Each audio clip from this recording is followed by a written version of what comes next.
ಮಂತ್ರವಾಗಿ ಯಾವನಾದರೂ ಒಳಗೆ ಹೋದರೆ ಸುರಕ್ಷಿತವಾಗಿದ್ದು ಒಳಗೆ ಮೇವನ್ನು ಕಂಡುಕೊಳ್ಳುತ್ತಾರೆ. ಕರಗಳ ತಟ್ಟಿ ಅರ್ಥವಾದವರು.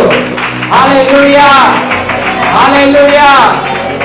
ಯೇಸುವೇ ಬಾಗಿಲು. ಯೇಸು ಯಾರಾಗಿದ್ದಾರೆ? ಯೇಸು ದ ವಾಸಲ್.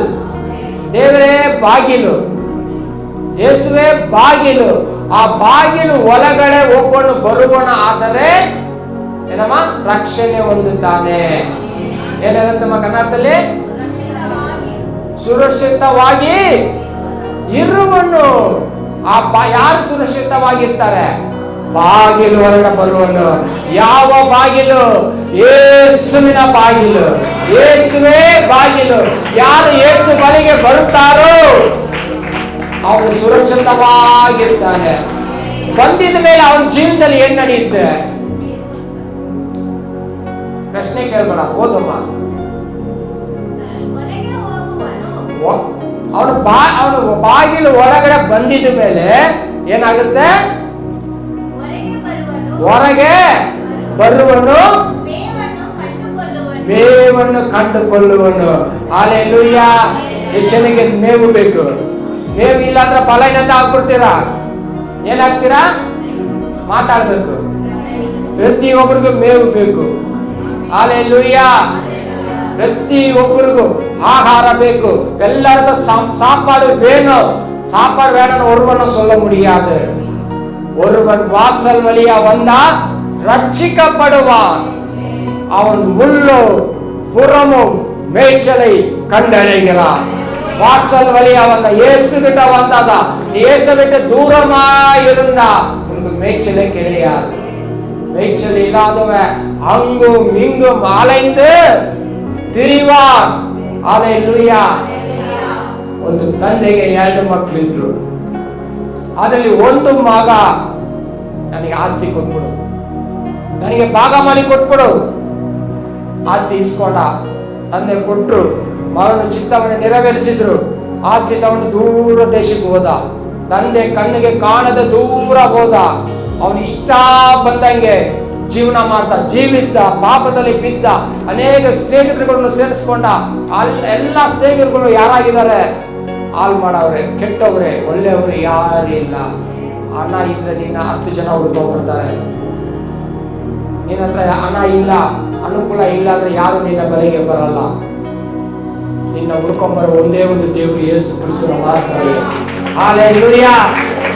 ನಾವು ಏನು ಇಲ್ಲದ ಪಾಪದ ಕೆಸರಲ್ಲಿ ಇದ್ದಾಗ, ಮನುಷ್ಯನ ಕರೆಯಿಂದ ನಾವು ಕೈ ಬಿಡಲ್ಪಟ್ಟಿದ್ದಾಗ ಯೇಸು ನಮ್ಮನ್ನ ಹುಡುಕಿ ಬಂದು ನಮ್ಮನ್ನ ರಕ್ಷಿಸಿದ್ರು. ಹಲ್ಲೆಲೂಯಾ. ಯಾರೆಲ್ಲ ದೇವರ ಮೇಲೆ ಆಸಕ್ತಿ ಉಳ್ಳವರಾಗಿರ್ತೀರೋ ಅವನಾದ್ರೂ ಹುಡುಕಿ ಬಂದು ರಕ್ಷಿಸ್ತಾರೆ. ನೀನು ಆಸಕ್ತಿ ಉಳ್ಳವನಾಗಿದ್ದರೆ ನಿನ್ನ ಮನೆಗೆ ಯೇಸು ಬರ್ತಾರೆ. ನಿನ್ನ ಸಂಗಡ ಅದನ್ನು ವಾಸ ಮಾಡ್ತಾರೆ. ಆಸಕ್ತಿ ಇದೆಯಾ ನಿಮಗೆ? ಎಷ್ಟು ಜನಕ್ಕೆ ಆಸಕ್ತಿ ಇದೆ?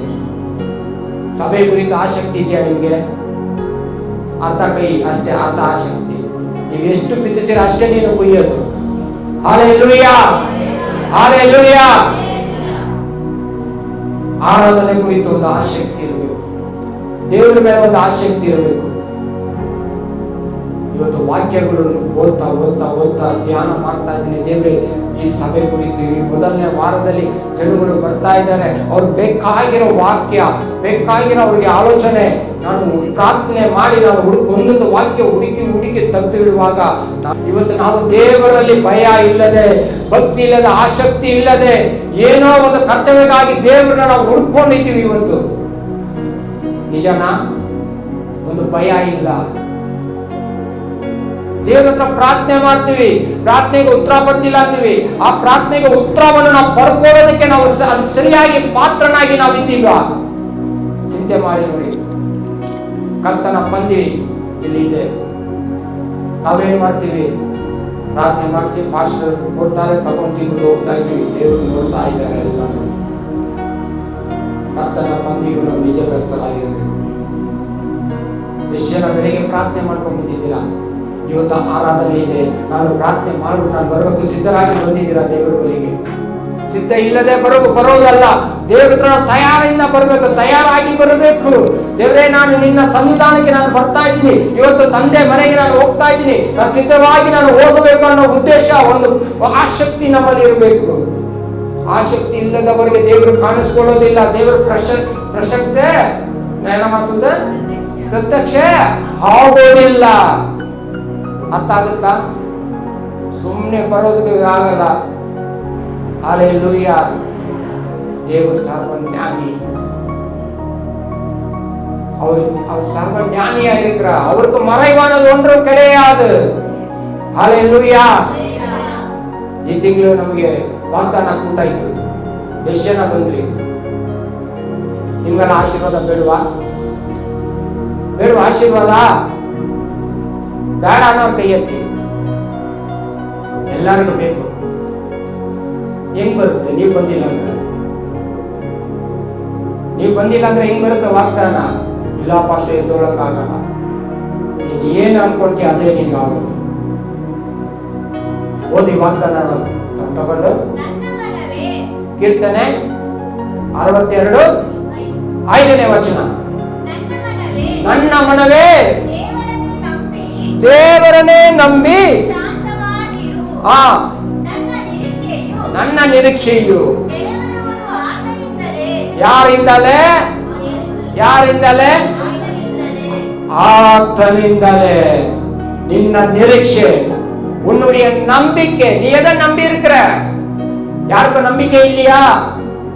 எதிர்பார்ப்பு யாருக்குமே இல்லையா? எல்லாருக்கும் ஒரு எதிர்பார்ப்பு இருக்குது. எல்லாருக்கும் ನಿರೀಕ್ಷೆ ಇದೆ. ಆ ನಿರೀಕ್ಷೆ ಯಾರಿಂದ ನೆರವೇರುತ್ತೆ? ಯಾರಿಂದ ಬರುತ್ತೆ? பேசுங்கம்மா. ನಿನ್ನ ನಿರೀಕ್ಷೆ ಯಾರಿಂದ ಬರುತ್ತೆ? ದೇವರಿಂದಲೇ ಬರುತ್ತೆ. ನೀನು ಬಂದಿಲ್ಲ ಅಂದ್ರೆ ಬರುತ್ತಾ? ಬರಲ್ಲ. ನೀನ್ ದೇವರ ಬಳಿಗೆ ಬರಬೇಕು. ದೇವರ ಹತ್ತಿರದಲ್ಲಿ ನೀನು ಇರಬೇಕು. ದೇವ್ರ ಎದುರು ನೋಡ್ತಾರೆ, ನನ್ನ ಮಗಳು ಬರ್ತಾ ಇದ್ದಾರ, ನನ್ನ ಮಗ ಬರ್ತಾ ಇದ್ದಾನ ಅಂತ ಎದುರು ನೋಡ್ತಾ ಇದ್ದಾರೆ. ಯಾಕೆ? ನಿನ್ನ ಆಶೀರ್ವದಿಸೋದಕ್ಕೆ. ನೀನು ಕಷ್ಟದಲ್ಲಿ ಇದೆಯಾ, ಅದು ದೇವರಿಗೆ ಇಷ್ಟ ಇಲ್ಲ. ನೀನು ದರಿದ್ರದಲ್ಲಿ ಇದೆಯಾ, ಅದು ದೇವರಿಗೆ ಇಷ್ಟ ಇಲ್ಲ. ನೀನು ಗೋಳಾಡ್ತಾ ಇದೀಯಾ, ಐಗುಪ್ತದಲ್ಲಿ ಜನಗಳೆಲ್ಲ ಕೂಗ್ತಾ ಇದ್ದಾರೆ, ದೇವರೇ ನನ್ನ ಕಾಪಾಡಪ್ಪ, ಈ ಕಷ್ಟ ಸಾಕು என்று சொல்றாரு. இந்த ஜனங்களுடைய கூக்குரல் என் சந்நிதிக்கு வந்து எட்டினது என்றாரு. புலம்பರದ ಆಂಡ್ರು ಕೇಳ್ಕறாரு. ನಿಮ್ಮ ಗೋಳಾಟ ದೇವರು ಕೇಳ್ತಾ ಇದ್ದಾರೆ. ಹಲ್ಲೆಲೂಯಾ. ಆದ್ರೆ ಆ ಸಮಯ ಬರುವಾಗ, ನೀನು ಆಶೀರ್ವದಿಸಕ್ಕೆ ದೇವರು ಸಿದ್ಧವಾಗಿರುವಾಗ ಯಾರು ಇಲ್ಲಿ ಇರಲ್ಲ ತಂದೆ ಮುಂದೆ. ಹಲ್ಲೆಲೂಯಾ. ನಾವು ಹುಡುಕಿ ಬಂದಾಗ ಮಾತ್ರ ಅವನ ಆಶೀರ್ವದಿಸುವ ದೇವರು. ಮನೆಯಲ್ಲಿ ಮಲಗಿದ್ದಾಗ ಆಶೀರ್ವದಿಸೋದ ದೇವರು. ಹಲ್ಲೆಲೂಯಾ. ಅದಕ್ಕೆ ವಾಕ್ಯವನ್ನು ಓದ್ರಿ. ವಾಕ್ಯ ನಿಮ್ಮನ್ನ ಸರಿಪಡಿಸುತ್ತೆ. ವಾಕ್ಯ ನಿಮಗೆ ಕಲಿಸಿಕೊಡುತ್ತೆ. ವಾಕ್ಯ ನಿಮಗೆ ಆಲೋಚನೆ ಕೊಡುತ್ತೆ. ಅರ್ಥ ಆಗುತ್ತಾ? ನಾನೇ ಬಾಗಿಲು, ನನ್ನ ಬಾಗಿಲು ಬರಲೇ ಒಬ್ಬನು ಬಂದರೆ ಆತನು ಸುರಕ್ಷಿತವಾಗಿರ್ತಾನೆ. ಒಳಗಡೆ ಆತನು ಮೇಲನ್ನು ಕಂಡುಕೊಳ್ಳುತ್ತಾನೆ. ಪ್ರತಿಯೊಬ್ಬರಿಗೂ ಮೇವು ಬೇಕು, ಪ್ರತಿಯೊಬ್ಬರಿಗೆ ವಾಕ್ಯ ಬೇಕು, ಪ್ರತಿಯೊಬ್ಬರಿಗೆ ಅಗತ್ಯಗಳು ಸಂಧಿಸಬೇಕು. ಹಲ್ಲೆಲೂಯಾ. ದೇವರಿಗೆ ಭಯ ಭಕ್ತಿ ಉಳ್ಳವರಾಗಿರಬೇಕು. ವಾಸಿಂಗ ಮದ ಎನ್ನ ಆತ್ಮಾವೇ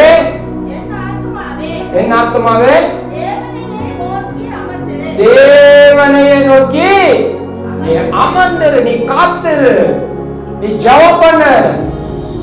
நீ காத்தில்லைன்னா ஒண்ணும் வராது. காத்திருக்க சொன்னவர் ஏமாற்ற மாட்டார். நீ காத்திருந்து சொன்னவர் உங்களுக்கு நிச்சயமா ஏற்ற வேளையில் அவர் செய்வார். ஹல்லேலூயா. கர்த்தருக்கு காத்திருக்கிறவர்களோ புது பலன். என்ன பலங்க ஐயா சொல்லுங்க? என்ன பலன் பெறுவீங்க? புதிய பலன். பழைய பலன் தேவையில்லை நமக்கு. ದಿನಕ್ಕೆ ನಾಲ್ಕು ದಿನಕ್ಕೆ ಹೊಸ ಬಲ ನಾವು ಹೊಂದಬೇಕು. ಕೃಪೆಯೂ ಅಷ್ಟೇ, ದಿನ ದಿನಕ್ಕೂ ಹೊಸ ಹೊಸ ಕೃಪೆಯು ದೇವರು ನಮಗೆ ಕೊಡ್ತಾ ಇದ್ದಾರೆ. ಹಳೇ ಕೃಪೆ ಅಲ್ಲ, ಹಳೇ ಅಭಿಷೇಕ ಅಲ್ಲ. ಹಲ್ಲೆಲೂಯ. ದಿನ ದಿನಕ್ಕೂ ದೇವರು ನಮಗೆ ಹೊಸ ಕೃಪೆಯನ್ನು ಕೊಟ್ಟು ದೇವರು ನಮ್ಮನ್ನು ನಡೆಸುವಾತನಾಗಿದ್ದಾನೆ. Hallelujah, hallelujah. ನೀನು ನಿನ್ನ ನಿರೀಕ್ಷೆಯು நீ நம்புவது யாரால வருது? அவரால தான் வரணும், வேற எங்குமே வராது. நீ எதெல்லாம் நம்பி இருக்கிறியோ அதெல்லாம் யார்கிட்ட இருந்து வருதுங்க? தாவீதுக்கு தெரியும் அந்த அனுபவம். சொல்ற சங்கீதம் 121 வாசித்து பாருங்க. எனக்கு ஒத்தாசை வரும், ஓதி, பர்வதங்களுக்கு நேராய் என் கண்களை ஏறெடுக்கிறேன். ஹல்லேலூயா. வானத்தையும் பூமியையும் உண்டாக்கின கர்த்தரிடத்திலிருந்து எனக்கு நனைகே சகாயா பொறுத்து. கரங்களை தட்டி ஹல்லேலூயா. அப்ப தாவீது இத குறித்து நல்லா புரிஞ்சு வச்சிருக்கிறாரு. யாருங்க? யாரு? எந்த தாவீது? தேவனால தெரிந்து கொள்ளப்பட்ட தாவீது. ஹல்லேலூயா. ஆடுகளுக்கு பின்னால போயிட்டு இருந்த தாவீத கர்த்தர் தெரிந்து கொண்டார். அவர் சொல்றார், கர்த்தர் யார் என்பதை அறிந்திருக்கிறார். அநேக ஜனங்கள் ஆபிரகாம் தேவன் சர்வ வல்லமை உள்ளவர் என்பதை அறிந்திருந்தார். ஒவ்வொருத்தரும் ஆகார் பாருங்க, என்னை காண்கிற தேவன் அவர் என்று அறிந்திருந்தார். மோசே சொல்ற, அவர் இருக்கிறவராகவே இருக்கிறார் என்று நான் அறிந்திருக்கிறேன். நீங்க தேவனை யார் அறிந்திருக்கிறீங்க? முழுசா நம்ம அறியணும். நாம அப்படிதான் இன்னைக்கு தேவனை ஏதோ ஒரு பகுதியை மட்டும் அறிந்து வச்சிருக்கிறோம். ஒரு பகுதி ஏதோ ஒண்ணு தெரிஞ்சு வச்சிருக்கிறோம். ஏதோ ஒரு வசனத்தை பார்த்து அந்த வசனத்தை மட்டும் புடிச்சு வச்சிருக்கிறோம். கர்த்தரை முழுவதும் நாங்கள் அறிய வேண்டும். ஆமென் சொல்ல மாட்டீங்களா? ஹல்லேலூயா. கர்த்தரை முழுசா அறியணும், முழுசா பூர்த்தியா தெரிஞ்சு வச்சுக்கணும். வாசிங்க 46வது வசனம், 46ನೇ ವಾಕ್ಯ. ದೇವರು ಯಾರಾಗಿದ್ದಾರೆ? ಜೀವನ್ உள்ளவர், என் கண்மலையானவர், அவர் துதிக்கப்படுவராக. என் ரட்சிப்பின் தேவன் உயர்ந்திருப்பதாக. ஹல்லேலூயா. என் தேவன் யாரா இருக்கிறாரு? ஜீவன் உள்ள தேவன். யார் சொல்ற? தாவீது. அவர் அறிந்திருக்கிறார். சொல்றார் பாருங்க, என் தேவன் ஜீவன் உள்ள தேவன். காணாத வாசிக்கலாமா?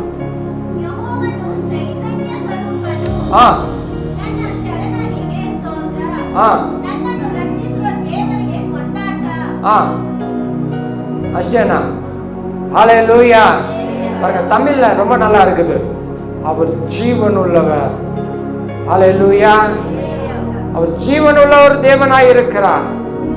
அவர் என் கண்மலை, என் கோட்டை, என் தஞ்சம், என் அடைக்கலம். இந்த காலவேளையில கூட தினமும் ஒரு வசனத்தை நான் சொல்லுவேன். இன்னைக்கு என்ன வசனம் சொல்லி ஆரம்பிச்சு ஜெபம் பண்ணினே இருக்கும். சரி, பைபிளை படிக்கலாம்னா பைபிளை எடுத்த உடனே ஆதிகாண்ட 15 அத்தியாயத்தில் கொடுத்து முதல் வாக்கியம் ஓதுதே. அவர் சொன்னார், நீ பயப்படாது, நான் உனக்கு கேடகமாய் இருப்பேன், நீ பெரிய பலனாயிருப்பேன், மகா பலனாய் இருப்பேன்னு அந்த வசனம் படிச்சுட்டு வந்துகிட்ட வந்து அந்த வசனம் சொன்னேன். ஹல்லேலூயா. அவனுக்கு கேட்குதோ இல்லையோ, அவனுக்கு புரியுதோ இல்லையோ, அந்த வார்த்தை அவன் மேலே இறங்கும். ஹல்லேலூயா. அதுதான் விசுவாசம், அதுதான் நம்பிக்கை. என் தேவன் அப்படி ஆண்டவர் பேசும்போது அந்த கிரியை செய்கிறார் என்பதை நாம் அறிந்திருக்கணும். ஹல்லேலூயா. லூக்கா 19ஆம் அதிகாரம், லூக்கா 19ನೇ ಅಧ್ಯಾಯ 3ನೇ ವಚನ.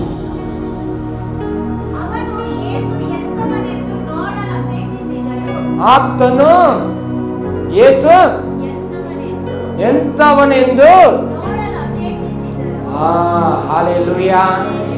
ಅದರ ಆಸಕ್ತಿ ಉಳ್ಳವನಾಗಿದ್ದನು. ಹಲ್ಲೆಲೂಯಾ. 1ನೇ ವಚನದಿಂದ ಓದು ನೋಡುವಾಗ, ಯೇಸು ಯೆರಿಕೋ ಪಟ್ಟಣಕ್ಕೆ ಬರುವಾಗ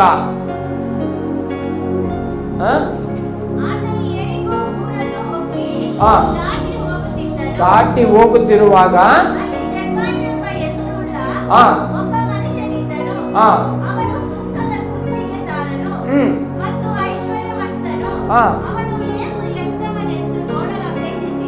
ಆಮೆನ್, ಹಲ್ಲೆಲೂಯಾ. ಕರಗಳ ತಟ್ಟಿ.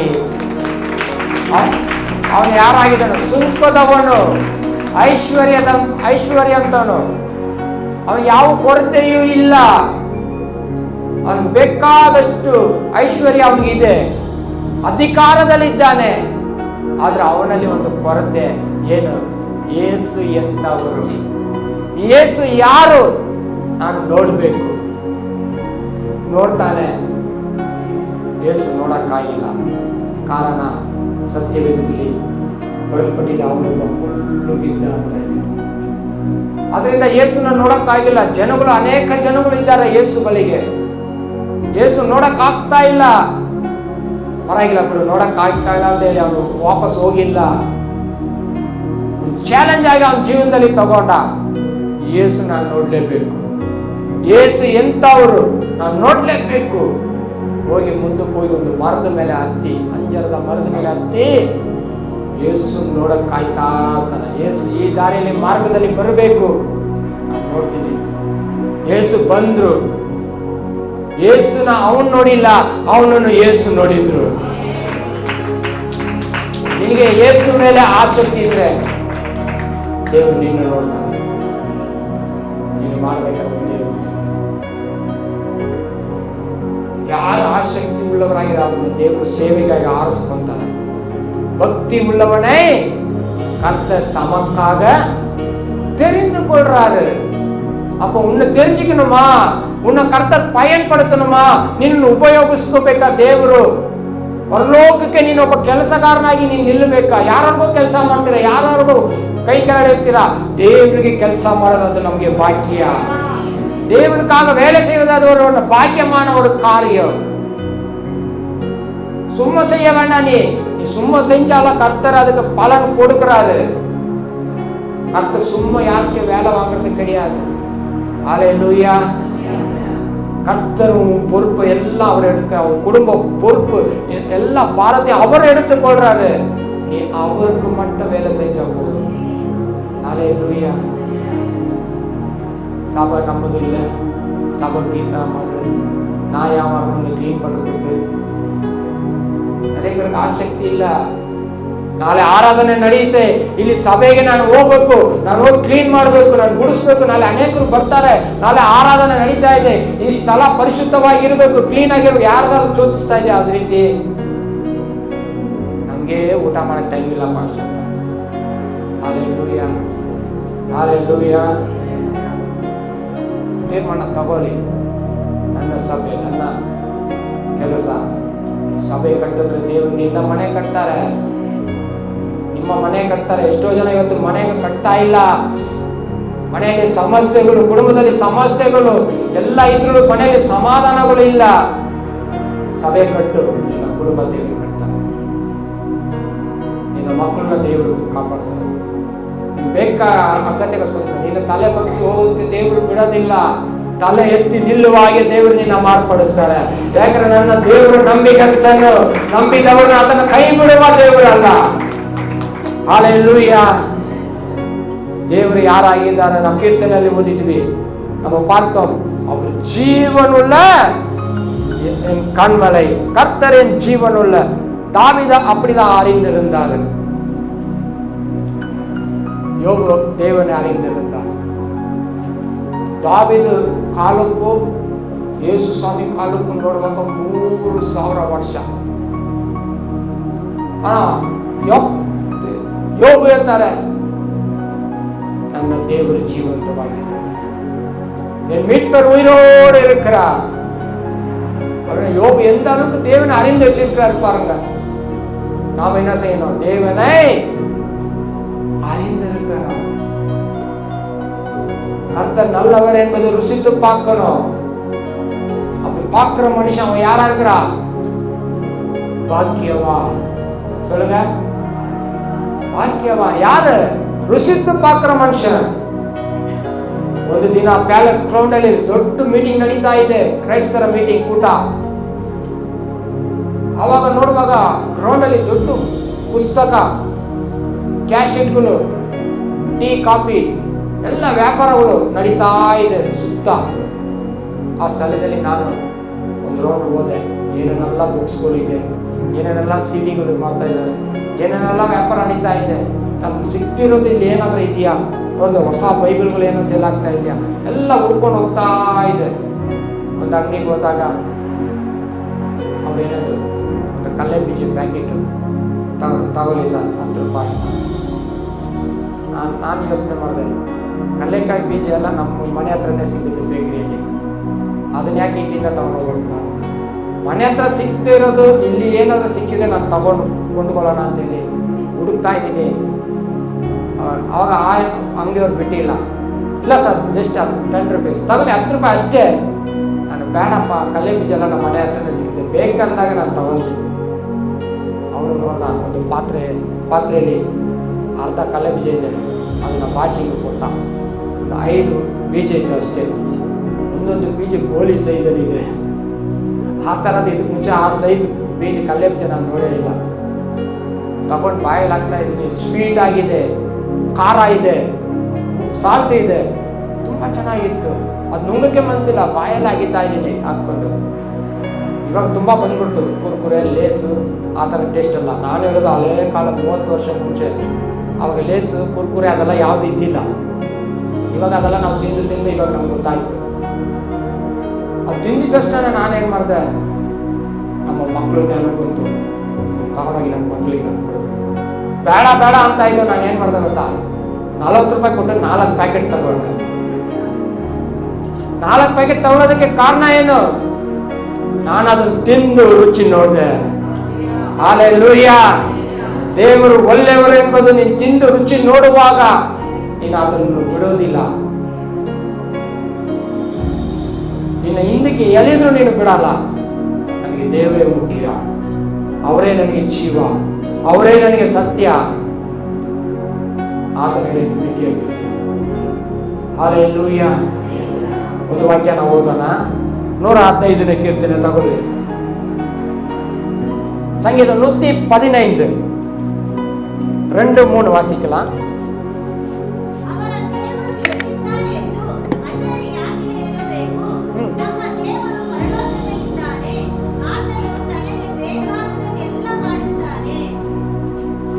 வாசிக்கலாமா?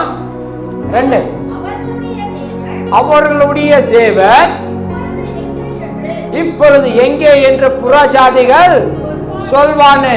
3வது வசனம், நம்முடைய தேவன் பரலோகத்தை, கரங்களை தட்டி நம்ம தேவர் எಲ್ಲಿದ್ದಾರೆ? பரலோகத்தில் இருக்கிறார். புறஜாதிகள் சொல்லுவாங்க, அவர்களுடைய தேவன் எங்கே? எலிசா சொன்னாரு, எலியாவின் தேவன் எங்கே என்று சொல்லி சால்வையை முறுக்கி தண்ணியில் அடிச்ச போது தண்ணீர் 2ஆக பிரிஞ்சுது. எலியாவின் தேவன் நான் உன்னோடு இருக்கிறேன் என்று சொல்லி அன்னைக்கு கர்த்தர் நிறைவேற்றார். ஹல்லேலூயா. பரலோகத்தின் தேவன் இன்னைக்கு நம்ம கூட இருக்கிறார். யார் கூட இருக்கிறாங்க? நம்ம கூட இருக்கிறாரு. நீ அமர்ந்திரு, உன் தேவைகள் எதுவானாலும் என் ஆத்துமாவே கர்த்தரை நோக்கி நான் அமர்ந்திருப்பேன். தீர்மானம் பண்ணுங்க. 5 நாள் இந்த மாதம் ಉಪವಾಸ ಕೂಟ இருந்துச்சு. எவ்வளவு பேருக்கு தெரியும்? ಎಷ್ಟು ಜನಕ್ಕೆ ಉಪವಾಸ ಕೂಟ ಇತ್ತು ಗೊತ್ತಿಲ್ವಾ? ಅನೇಕರಿಗೆ ಬರಬೇಕಂತ ಅನ್ಸಿಲ್ವಾ? ಯಾರಿಗೂ?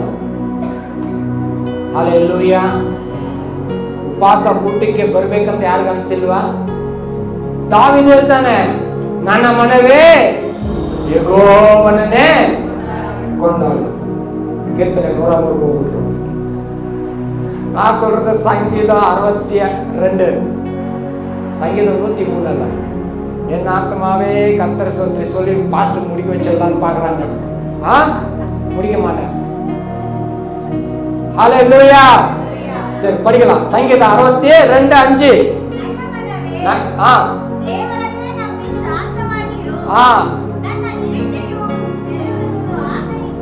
ಆತನಿಂದಲೇ.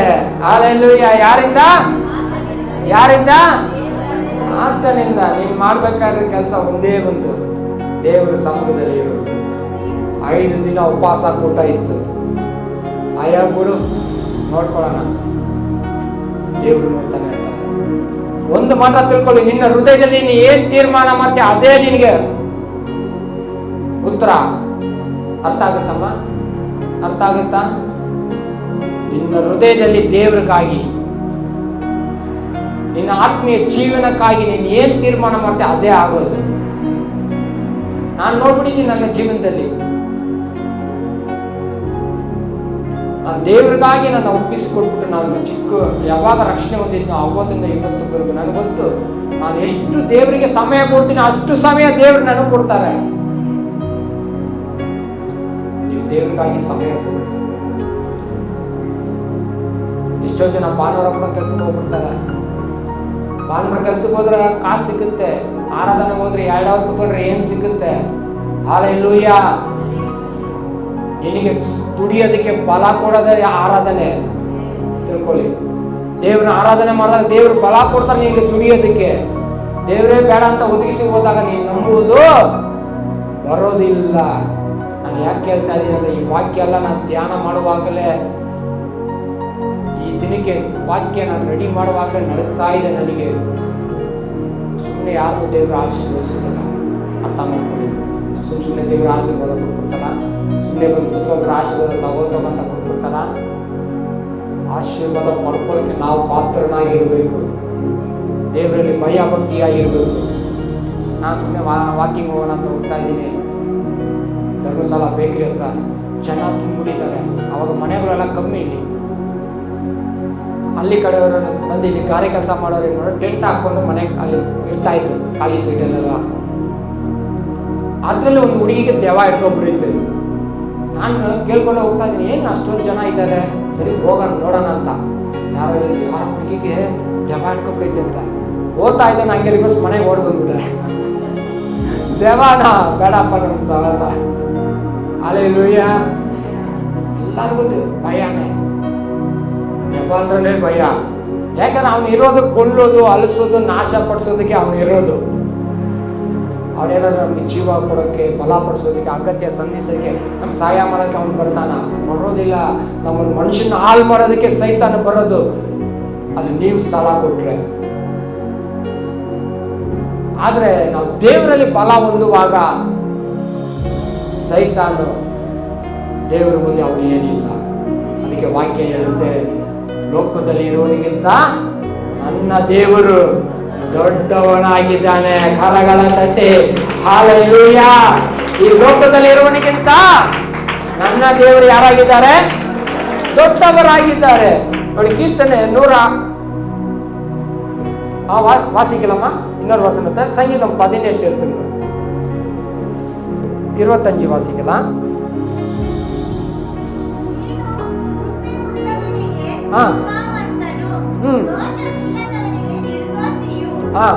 ದೇವರ ವಾಕ್ಯ ಏನ್ ಹೇಳುತ್ತೆ? ಕೃಪಾ ಉಳ್ಳವನಿಗೆ, ಕರೆಕ್ಟಾ? ಕೃಪಾ ಉಳ್ಳವನಿಗೆ ಮಾತಾಡ್ಬೇಕು ನೀವು. ಸತ್ಯವೇದ ಎಲ್ಲರ ಕೈಯಲ್ಲಿ ಇದೆಯಲ್ಲ. ಕೃಪಾ ಉಳ್ಳವನಿಗೆ ದೇವರು ಕೃಪಾ ಉಳ್ಳವನು. ಮುಂದಕ್ಕೆ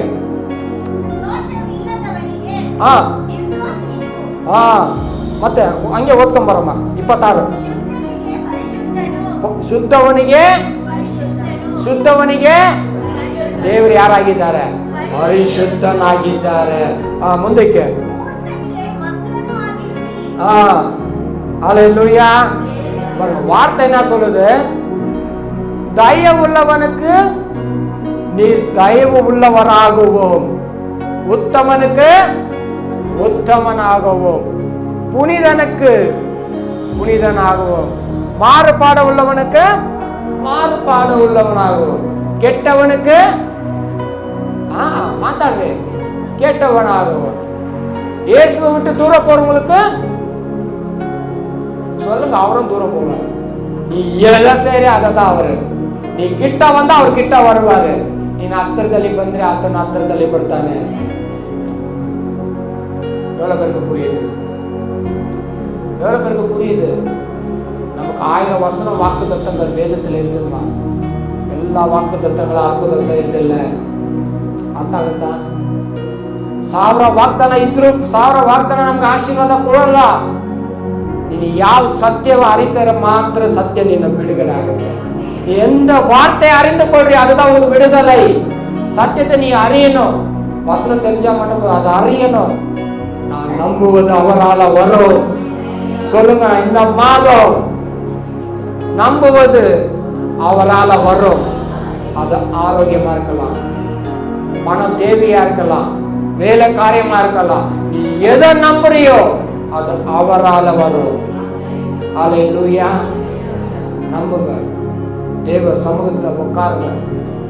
என் ஆத்மாவே தேவனே நோக்கி காத்திரு, அமர்ந்திரு. நீ நம்புவது அவராலே வரும், வேற யாரால வராது, அவரால மாத்திரமே வரும். தாவீது அறிந்திருந்ததால தான் அவர் சொல்றாங்க, உம்மாலே நாங்கள் சேனைக்குள்ளே பாய்ந்து மதில தாண்டுவோம். என் பலத்துல அல்ல, உம்மால. உம்மால. ஆண்டு மேல பலத்தை வைக்கிறார் பாருங்க. ஆண்டு மேல நம்பிக்கை வைக்கிறாரு, ஆண்டவரை சார்ந்து கொள்றாரு. ஆண்டவரை நம்பும் போதுதான் நமக்கு ஒரு தைரியம். நான் இல்ல, எல்லாம் கிருபை. என் பலத்துல ஒண்ணுமே இல்லை, எல்லாம் அவர் கிருபை. ஹல்லேலூயா. அவரை சார்ந்து கொள்ளுங்க, அவரை சார்ந்து உறுதியா நில்லுங்க. மாய்மால வேஷம் கர்த்தருக்கு தெரியும். மனுஷன் முகத்தை பார்க்கறான், கர்த்தர் இருதயத்தை பார்க்கிறாரு. ಹೃದಯ ನೋಡುವ ದೇವರಾಗಿದ್ದಾರೆ. ದೇವರನ್ನು ಯಾಮರ್ಸಕ್ಕೆ ಆಗಲ್ಲ. ಆ ದೇವರು ನಮ್ಗೆ ಒಂದು ಸಂದರ್ಭ ಕೊಡ್ತಾರೆ ಹಣ ದುಡಿಯೋದಕ್ಕೆ. ಕೀರ್ತನೆ 20 3ನೇ ವಚನ.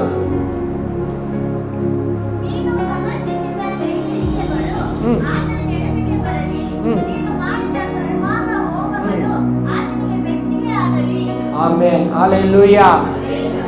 ನೀನು ಸಲ್ಲಿಸುವ ಆತನ ನೆನಪಿಗೆ ಬರಬೇಕು. ಆಬೇಲ್ ದೇವರಿಗೆ ಕಾಣಿಕೆ ಕೊಡ್ತಾನೆ, ಅದು ದೇವರ ನೆನಪಿಗೆ ಬಂತು. ಕಾಯಿನು ಅವನು ದೇವರಿಗೆ ಕಾಣಿಕೆಯನ್ನು ಸಲ್ಲಿಸ್ದ, ದೇವರು ಅದನ್ನು ಅಂಗೀಕರಿಸಿಕೊಂಡಿಲ್ಲ. ನೀನು ಏನ್ ಕೊಡ್ತೀಯ ಅನ್ನೋದು ದೇವ್ರಿಗೆ ಮುಖ್ಯ ಅಲ್ಲ, ನೀನು ಯಾವ ರೀತಿ ಕೊಡ್ತೀಯ ಅನ್ನೋದು ದೇವ್ರ ಹೃದಯ ನೋಡ್ತಾರೆ. எப்படி செலுத்துறன்றதுதான் ஆண்டவருக்கு நோக்கி பார்க்கிறார். தமிழ்ல வாசிக்கலாம் அந்த வார்த்தை. வாசிமா சங்கீதம் 20:3. நீர் செலுத்தும் காணிக்கைகளை எல்லாம் அவர் நினைத்து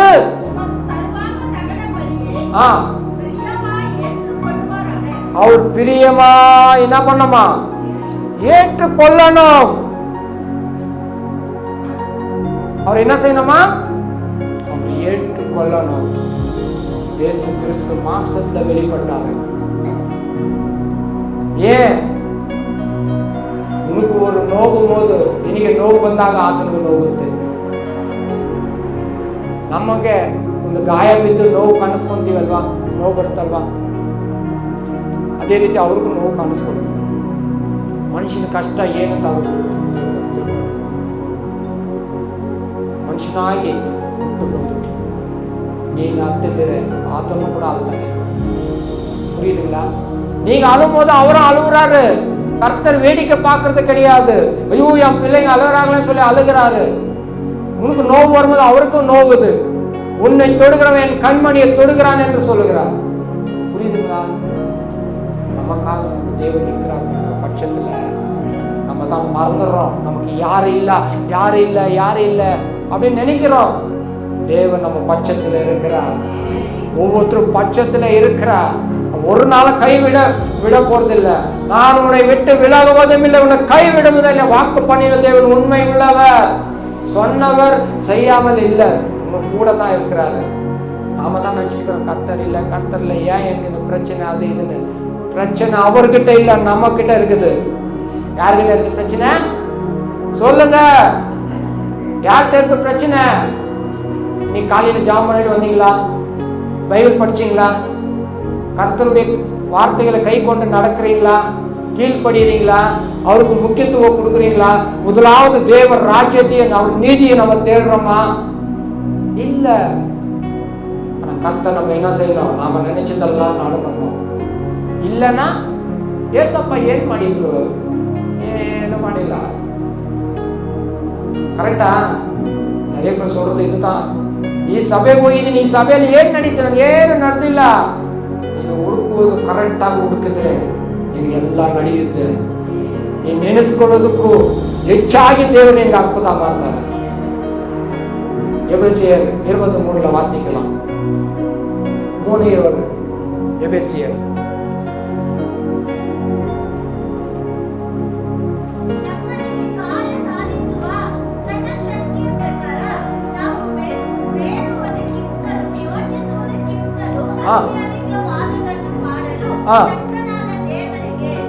தமிழ்ல வாசிக்கிறீங்களா? அப்ப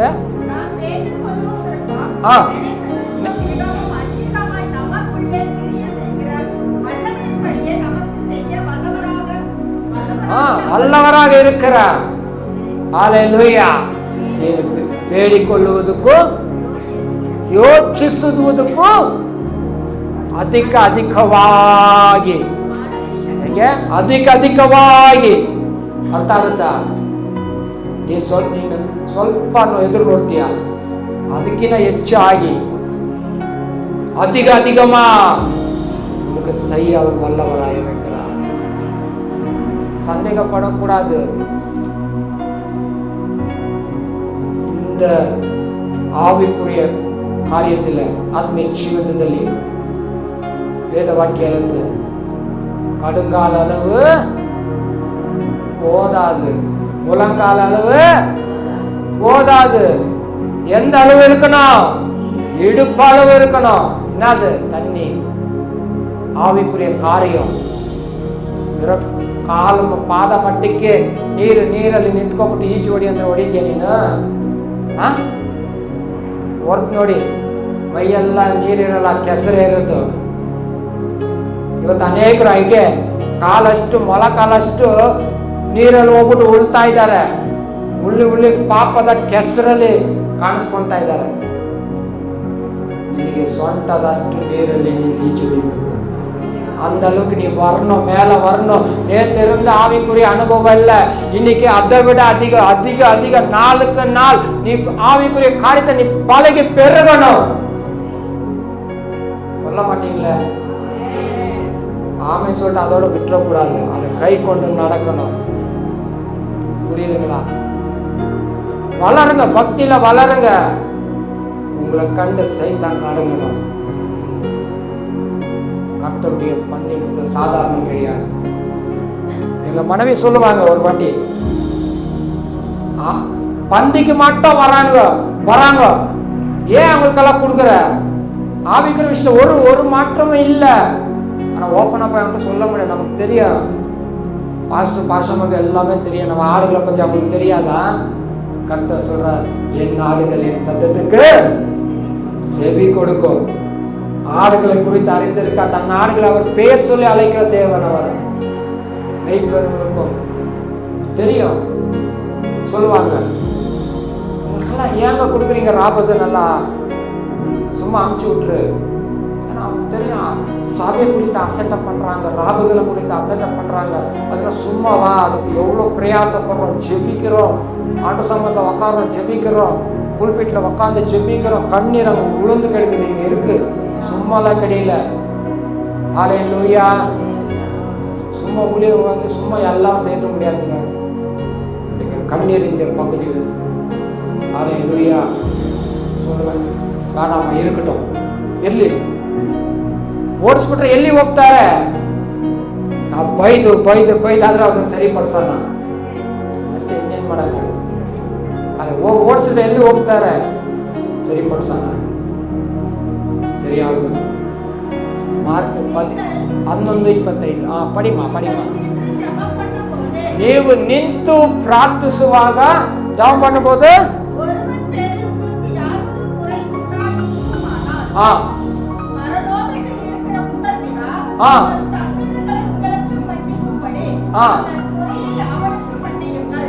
ஆமென், ஹalleluya.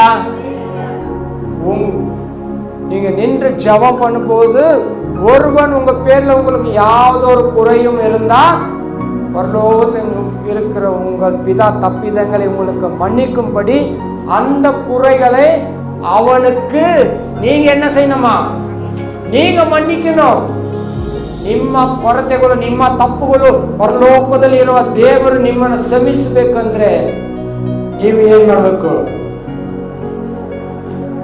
ಇನ್ನೊಬ್ರು ಕೊರತೆಗಳನ್ನು ನೀವು ಕ್ಷಮಿಸಬೇಕು. ஹல்லேலூயா. நீங்க மன்னிக்கலைன்னா உங்க குறைய பரம பிதா உங்களுக்கு மன்னிக்க மாட்டாங்க. நான் சொல்லல, வசனம் சொல்லுங்க. அப்படின்னா என்ன அர்த்தம்? ஒருவரில் ஒருவர் ಒಬ್ಬರಿಗೊಬ್ಬರು ಪ್ರೀತಿ ಉಳ್ಳವರಾಗಿರಿ. ಕೆಲಸದಲ್ಲಿ ಒಬ್ಬರಿಗೊಬ್ಬರು ಪ್ರೀತಿ ಉಳ್ಳವರಾಗಿರಿ. ನಿಮ್ಮ ಮನೆಯಲ್ಲಿ ಒಬ್ಬರಿಗೊಬ್ಬರು ಪ್ರೀತಿ ಉಳ್ಳವರಾಗಿರ್ರಿ. ಸಭೆಯಲ್ಲಿ ಒಬ್ಬರಿಗೊಬ್ಬರು ಪ್ರೀತಿ ಉಳ್ಳವರಾಗಿರ್ರಿ. ಹೊರಗಡೆ ಒಬ್ಬರಿಗೊಬ್ಬರು ಪ್ರೀತಿ ಉಳ್ಳವರಾಗಿರ್ರಿ. ಅವ್ರ ಹಂಗೆ ಇವ್ರು ಹಿಂಗೆ ಇರ್ಲಿ, ನೀನು ಸೇವಿಸು. ಯಾಕಂದ್ರೆ ನನ್ನ ತಂದೆಯು ಕೊಟ್ಟಿದ್ದಾನೆ. ನಿನ್ನ ಕೊರತೆಗಳು ಪಡಬೇಕಂದ್ರೆ ನೀನು ಶ್ರಮಿಸಲೇಬೇಕು. ಕುಡಿದಿಲ್ಲ, ನಾವು ಯಾರಿಗಾದ್ರೂ ಒಂದು ಬೆನ್ನು ತೋರಿಸಿದ್ರೆ 4 ಬೆನ್ನು ನಮ್ಮನ್ನು ತೋರಿಸುತ್ತೆ. ಒಪ್ಕೊಂತೀರಾ? ದೇವರು ನಮ್ಮನ್ನು ಶ್ರಮಿಸಬೇಕು. ನಾವು ಅಷ್ಟು ಒಳ್ಳೆಯವರ ಇಲ್ಲ, ನಾವು ತಪ್ಪು ಮಾಡಿದ್ದೀವಿ. ಆ ತಪ್ಪುಗಳನ್ನ ಯಾರು ಕ್ಷಮಿಸಬೇಕು? ಯಾರು ಕ್ಷಮಿಸಬೇಕು? ಯಾರು ಕ್ಷಮಿಸಬೇಕು? ನೀವು ಮಾಡಿರೋ ತಪ್ಪುಗಳು ಯಾರು ಕ್ಷಮಿಸಬೇಕು?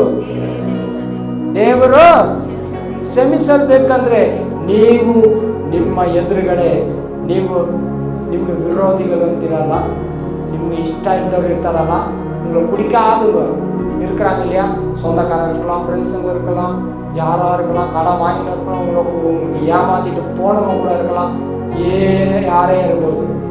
ನೀವು ಅವ್ರನ್ನ ಏನು ಮಾಡಬೇಕು? ಕ್ಷಮಿಸಬೇಕು. ನೀವು ಕ್ಷಮಿಸಿದಾಗ ದೇವರು ನಿಮ್ಮ ಪಾಪವನ್ನು ಕ್ಷಮಿಸ್ತಾರೆ. ಹಲ್ಲೆಲೂಯಾ. ಅದಕ್ಕೆ ದಾವೀದ ಹೇಳ್ತಾನೆ ಕೀರ್ತನೆ 51ರಲ್ಲಿ, ದೇವರೇ ನಿನ್ನ ಸಮ್ಮುಖ ನನ್ನ ಬಿಟ್ಟು ತೆಗಿಬೇಡ. 3ನೇ ವಚನ.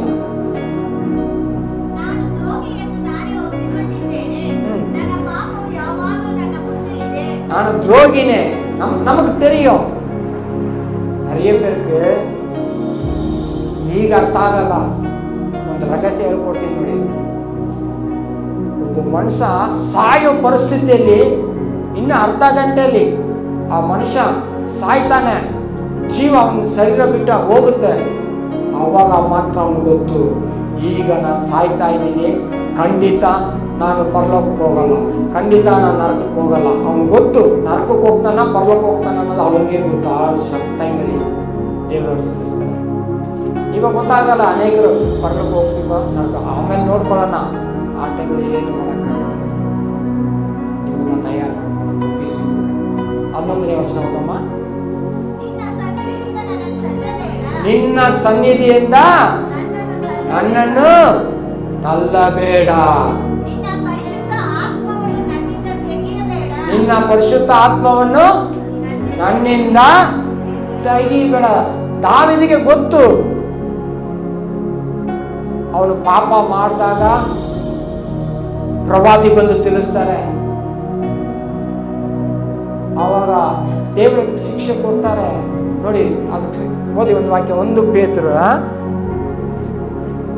4:17.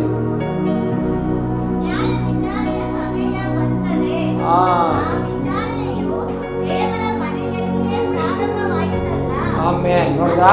ಸಾಕಿರಮ್ಮ. ನ್ಯಾಯ ತೀರ್ಪು ಹೆಂಗ ಇருக்கு? ನ್ಯಾಯ ತೀರ್ಪು ಹೆಂಗ ಇருக்கு? ದೇವರ ಮನೆಯಲ್ಲಿದೆ. ಅರ್ಥ ಆಗುತ್ತಾ? ದಾವೀದ ಪಾಪ ಮಾಡಿದ ಮೇಲೆ ನೋಡಿ, ಅವನು 7 ದಿನ ಉಪವಾಸ ಮಾಡಿ ಪ್ರಾರ್ಥನೆ ಮಾಡ್ತಾನೆ. ದೇವ್ರ ಪ್ರಾರ್ಥನೆ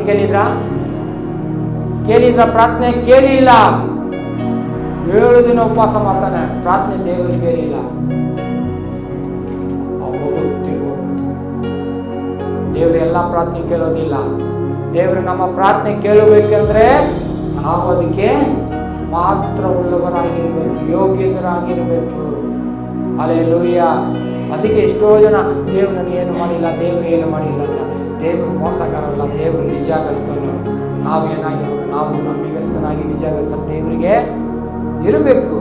ಇದ್ದಾಗ ನಮಗೆ ನಡೆಸ್ತಾರೆ. ಈ ಕರ್ತನ பந்தியில் நம்ம கையாகிறது இந்த தெருவிருந்தில் கை போடுறதுக்கு முன்னாடி நீங்கள் அப்படியே முழங்கால் போட்டு வசனத்துக்கு நீங்கள் எல்லாம் டக் டக்கு முழங்கால் போடுங்க. ಎಲ್ಲ ಕರ್ತನ ಸಮೂಹದಲ್ಲಿ ದೇವರು ನನ್ನ ಸಂಗಡ ಮಾತಾಡಿದ ವಾಕ್ಯ ಮುಖಾಂತರವಾಗಿ உண்மையா ஒப்பு கொடுங்க. கர்த்தர் உன் இருதயத்தை பார்க்கிறாரு. வேஷம் போடுறது, ஆக்டிங் பண்றது, ஏமாத்துறது, இதெல்லாம் நமக்கு தேவையில்லை. ஆனா கர்த்தர் அப்படியே உங்களை அடிமைத்தனமா வைக்கணும்ன்றது அவருக்கு விருப்பம் இல்லை. என் பிள்ளைகள், உங்க பிள்ளைகளுக்கு நல்ல ஈவுகளை கொடுக்க நீ அறிந்திருக்கும் பொழுது பரலோகத்திற்கு பரமபிதா அதை விட அதிகமா என் பிள்ளைகளுக்கு நான் செய்ய போறேன்னு சொல்றாரு. உங்களுக்கு கர்த்தர் பெஸ்டா கொடுக்க போறாரு, பெஸ்டா உயர்த்த போறாரு.